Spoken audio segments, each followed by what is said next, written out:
Good to C you. कैसे हो आप? मैं बहुत अच्छी हूँ, thank you so And, much.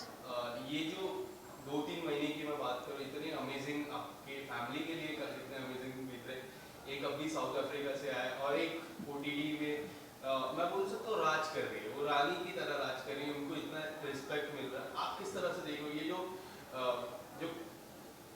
2-3 महीने हैं काफ़ी अमेजिंग जा रहे हैं आप लोग की फैमिली के लिए। Tell us something about this 2-3 months. सबसे पहले तो ऊपर वाले का बहुत बहुत उसका दिल से शुक्रिया, और जो हर वक्त मैं करती हूँ कि एक बहुत बुरे वक्त के बाद एक बहुत अच्छा वक्त आया है अल्हम्दुलिल्लाह। और दूसरे हमारी ऑडियंस का शुक्रिया कि उन्होंने इतना प्यार दिया कि आज एक बेटा मेरा साउथ अफ्रीका से खतरों का खिलाड़ी करके आया है, उसने स्टंट भी किए हैं यस। अमेजिंग, जो कि मुझे देख के एक्चुअली मुझे डर लग रहा था कि ये क्या कर रहा है हाँ। और दूसरी अल्हम्दुलिल्लाह बिग बॉस में है, और बहुत अच्छे से मुझे लगता है वो अपनी पूरी डिग्निटी के साथ वो गेम खेल रही है, जिसमें मैं बहुत प्राउड फील कर रही हूँ। यस। आपकी क्या बातचीत हुई जब फलक घर के अंदर जा रहे थे? किस तरह से आपने रिएक्ट किया? वो जो कॉल आता है, क्योंकि दो बड़े रियलिटी शो इंडिया में है, एक तरफ शीजान भाई गए थे, एक तरफ फलक जा रही थी, तो आपके मन में क्या चल रहा था तब? क्या चल रहा था, टू बी फ्रैंकली शिज़ान के लिए ख़तरों के खिलाड़ी, क्योंकि उससे मुझे ख़ुद को भी बहुत डर लगता है, मैं नहीं भेजना चाहती थी। लेकिन क्योंकि मैं सिर्फ माँ नहीं हूँ, बाप का फ़र्ज़ भी मैंने हमेशा अदा किया है, तो वहाँ मुझे लगा कि नहीं, मुझे बाप बन के शिज़ान के लिए अपने आप को स्ट्रॉन्ग करना पड़ेगा कि नहीं, तुम जाओ, अपने डर को अपने अंदर रख के राइट। मुझे उसको बोलना पड़ेगा कि तुम जाओ, क्योंकि माँ के आंसू बच्चे को पिघलाते हैं और कमज़ोर करते हैं कई बार, यस। ऐसा मुझे लगता है। तो वो माँ के आंसू मुझे वहाँ नहीं गिराने थे, मैंने उसको यही बोला कि तुम जाओ और अपना बेस्ट दो, यस। जीत के आना ना जीतना वो सब ऊपर वाले के हाथ में, तुम सिर्फ दिल जीतो जाके। यस। अब तक जिस तरह गेम खेल रहे हैं, फलक की मैं बात कर रहा हूँ, किस तरह के आपके लगे, कौन सा एक बेस्ट मोमेंट आपको लगा कि ये जो टास्क था या फिर ये जो मोमेंट था काफ़ी बेस्ट है अब तक उनका? आप दोबारा सवाल कीजिए, मैं क्लियरली समझ नहीं पा रही हूँ आपने क्या अब कहा है। तक की जो जितनी भी जर्नी रही है फलक की, तो कौन सा ऐसा मोमेंट था जहां आपको लगा कि ये मोमेंट सबसे बेस्ट मोमेंट है? और अब तक की जर्नी, एक शॉर्ट आंसर में मैं बताऊं तो अब तक की जर्नी के बारे में क्या कुछ कहना चाहोगे उनकी? फलक की जर्नी बहुत अच्छी जा रही है, और एक टास्क तो मैं नहीं कहूँगी, क्योंकि टास्क तो देखिए वहाँ पे अपने अपने हिसाब से सब लोग करते हैं, लेकिन एक बहुत जो फलक की पर्सनालिटी है उससे रिलेटेड एक इंसिडेंट वहाँ पे हुआ था, जब जैद हदीद जो है वो ब्रेक डाउन होता है और वो बहुत ज़्यादा होता है, और वहाँ पे उसको फलक संभालती है। तो मुझे लगता है कि फलक की जर्नी का वो सबसे बेस्ट पार्ट था, जहाँ पे वो एक्चुअल वही है जो वो अंदर है।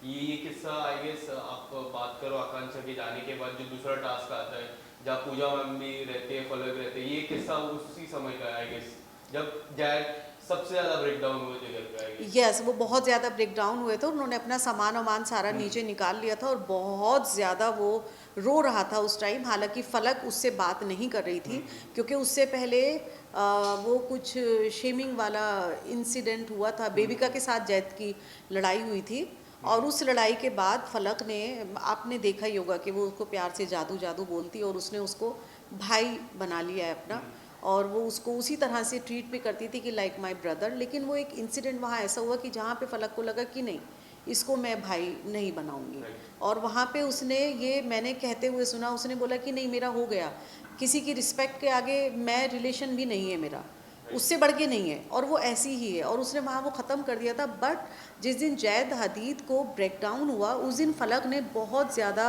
स्ट्रांगली और बहुत समझदारी के साथ, वो कहते हैं ना कि उसने वो सब कुछ प्लान नहीं किया, वो टास्क में नहीं थी, वहाँ उसका दिमाग नहीं, उसका दिल चला, और उसने उस दिल के साथ जैद को बहुत अच्छे से संभाला।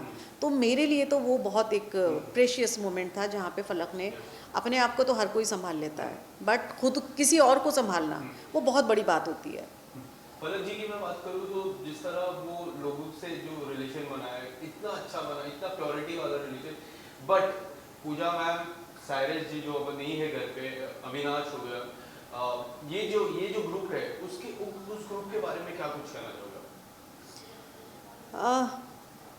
देखिए, ग्रुप में सबसे बड़ी बात तो ये कि सब लोग गेम खेलने के लिए अंदर गए हैं, बट कुछ नेचुरली इंसान के वहाँ पे रिलेशन बन जाते हैं, वहाँ उनके अपने नहीं हैं, वहाँ पे सब लोग अनजान हैं। और फलक का तो एक्चुअली कोई नहीं है, फलक तो जिनसे भी मिली है अभी के इस वाले में ओटीटी में, वो सब सारे फलक के लिए अनजान है। उनके साथ फलक ने कभी पहले किसी से बात नहीं की है, पर्सनली किसी को जानती नहीं थी।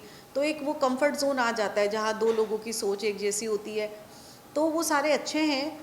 पूजा मैम का जो है वो बहुत ज़्यादा सीनियर है, तो मुझे लगता है कि फलक को उनकी रिस्पेक्ट की वजह से, जहाँ पे उसको काफ़ी चीज़ें वो बोल सकती है, लेकिन वो रिस्पेक्ट की वजह से वो वहाँ पे अपने आप को रोक देती है।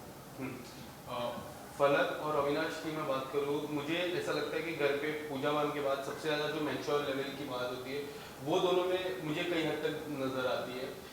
जिस तरह अविनाश ने उनको कहा कि आई लाइक यू, और जिस तरह उन्होंने लिया, और बहुत अच्छे से वो दोनों के बीच में जो अंडरस्टैंडिंग थी, वही कहती कि मैच्योर जो लोग बात करते हैं उस तरह से झलकी। आप as a viewer point of view आपको कैसा लगा, और जब उन्होंने कहा तो आपका क्या थिंकिंग था? देखिए, इस सवाल का जवाब फलक ने खुद ही उसमें बिग बॉस के अंदर दे दिया था कि हम दोनों निब्बा निब्बी तो है नहीं, आई एम सॉरी तो हम दोनों मेच्योर हैं। तो उन्होंने मेच्योरिटी के साथ किसी को पसंद करना, किसी को पसंद करना और अपनी पसंद का इजहार करना बिल्कुल गलत नहीं है। अगर आप किसी को पसंद करते हैं तो आपको बोलना चाहिए, लेकिन उसकी पसंद को सामने वाला कैसे लेता है, उनको टाइम देना चाहिए एक दूसरे को, वो बिल्कुल सही है। मैं उस चीज़ से अग्री करती हूँ।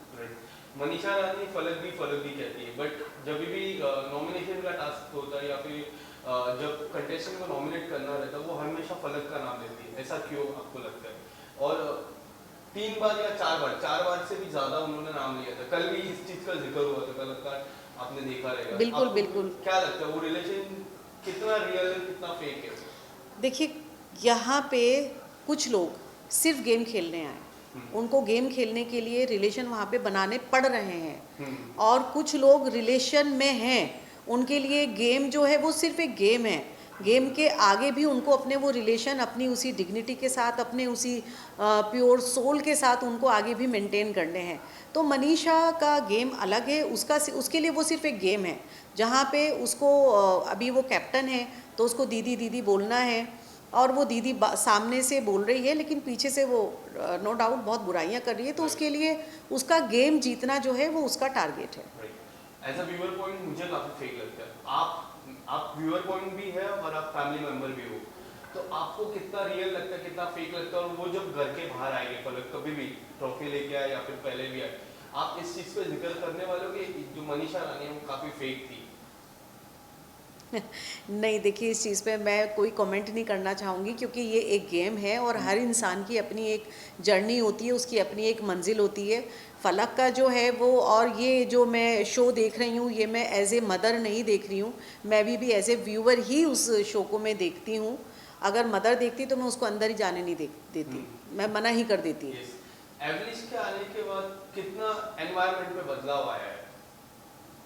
आपको क्या लगता है कितना घर पे बदलाव कितना आया है? उनका सबसे बड़ा झगड़ा अविनाश के साथ हुआ था, जहां उन्होंने कहा था कि आपका थोबड़ा मुझे पसंद नहीं है। उसके बाद काफी बड़ा झगड़ा हुआ था। थोड़ा मुझे एनवायरनमेंट में चेंज आते हुए नजर आ रहा है।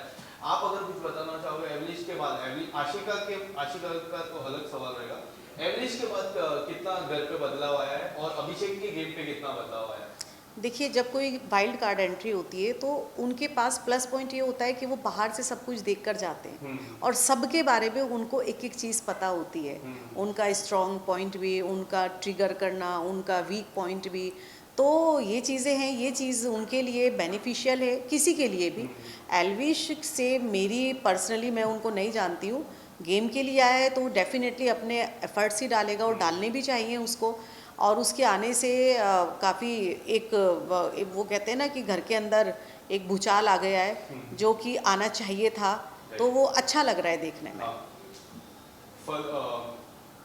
फलक जी जब घर के गए थे तब उन्होंने काफी सारी बातें की थी, जिससे फलक काफी इमोशनल हुई थी।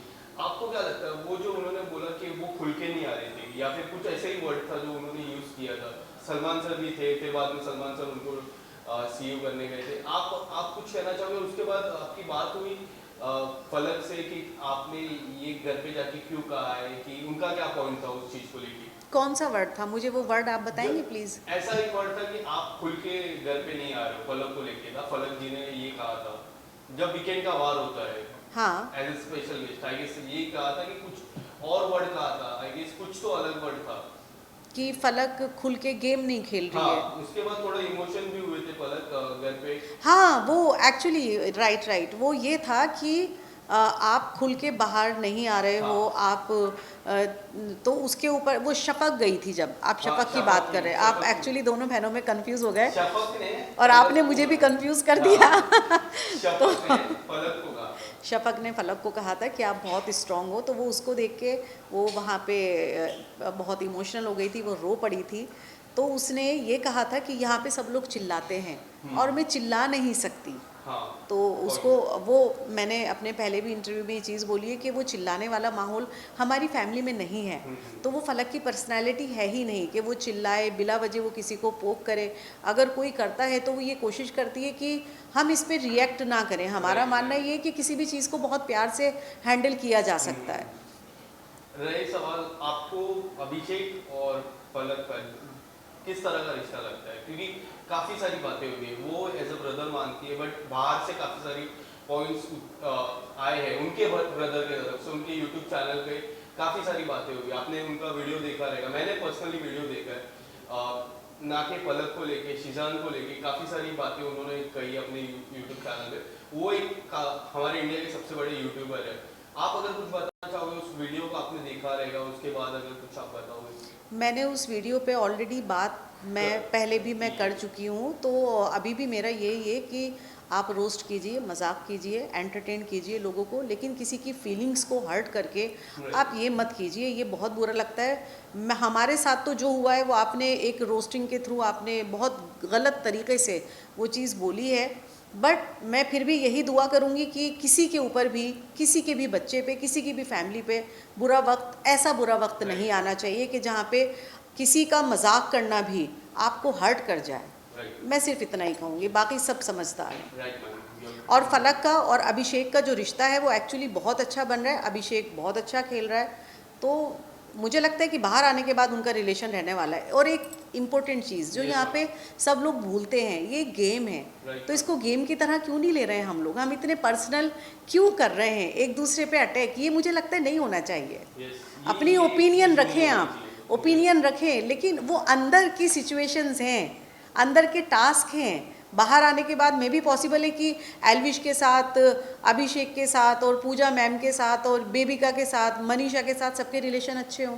राइट मैम, क्या लगता है आपको टॉप 4 में कौन से सदस्य होंगे? आप फलक का तो नाम लेंगे, इसके अलावा आपके 3 नाम और जानना चाहूँगा, और विनर और फलक, विनर भी आप फलक के ही नाम लोगे, उनके साथ कौन खड़ा रहेगा? नहीं, मैं ऐसा क्यों करूँगी, पहले तो आप मुझे बताइए, ये बहुत बायस नहीं हो जाएगा? नहीं, अगर आप मुझे एक तरफ ये बोल रहे हैं कि मैं व्यूअर की नज़र से देखूँ। ठीक है मैम, आप व्यूअर्स की नज़र से टॉप 4 आपके और एक विनर बताइए। देखिए, ये कहना बहुत मुश्किल है क्योंकि बिग बॉस का गेम है। हाँ। और गेम कभी भी पलट सकता है, राइट। तो ये तो मैं नहीं कहूँगी। लेकिन हाँ, ऑफ कोर्स मैं, क्या बोला आपने, टॉप 4 टॉप होते? 4 एंड विनर। विनर नहीं कह सकते। टॉप 4 बताइए, विनर मत बताइए। टॉप 4 फलक, जिया डेफिनेटली, एंड अभिषेक, और कौन है, पूजा जी। आपने अविनाश का नाम नहीं लिया, ये एक सबसे बड़ा। अविनाश आपको नहीं लगते टॉप 4 में आने चाहिए, या फिर 5th-6th पोजीशन में वो आ सकते हैं? नहीं, मैंने आपको यही चीज़ बोली है ना कि बिल्कुल आना चाहिए, हाँ। बिल्कुल उसको डिज़र्व करता है वो। लेकिन ये बिग बॉस का गेम है, ये कभी भी पलट सकता है। मैंने जिनके नाम लिए हैं, हो सकता है वो भी ना आए, राइट। हो सकता है कोई और ही निकल कर आ जाए। तो ये उनका गेम है। अभी तक को देखते हुए जो मुझे आज तक, जो आज तक भी नहीं, मैंने सिर्फ कल तक का मैंने देखा है, हाँ। तो उसको देखते हुए मैंने अपनी ये एक ओपिनियन दी है। Thank you so much ma'am. Thank you so much.